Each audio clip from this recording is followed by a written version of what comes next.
ஒரு படம் எடுத்தாருன்னு சொன்னீங்க இல்லையா, ஒரு படம் எடுத்தார். படம் எப்போ எடுத்தாருங்கிறது லேட்டராக எடுத்தார்.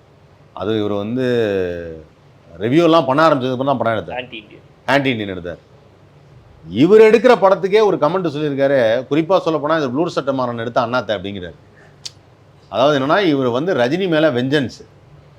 ஸோ இப்படி நான் வந்து என்னுடைய இண்டஸ்ட்ரியில் இப்போ அந்த ஊரில் பாலையா அவங்க பாராட்டுற மாதிரி எந்த ஊரில் நாங்கள் ரஜினியை பாராட்டுறோம். 50 இயர்ஸ் நடிச்சிட்டு இருக்காரு, 75 இயர்ஸ் ஆச்சு.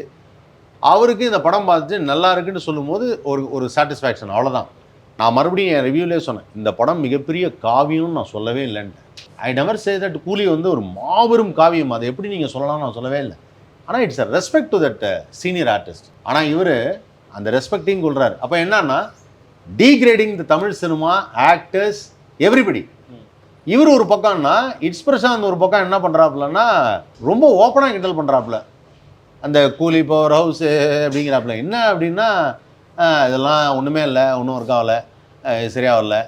அப்புறம் அந்த கிளைமேக்ஸ் வந்து மாதிரி டிஏஜிங்கெலாம் ரொம்ப கேவலமாக இருந்தது. சிவகார்த்திகேயன் நடிச்சிடலாம். சிவகார்த்திகேயன் கேட்டார்னா எனக்கு தெரிஞ்சு அவரே வந்து அடிச்சுட்டு போவார்னு நினைக்கிறேன்.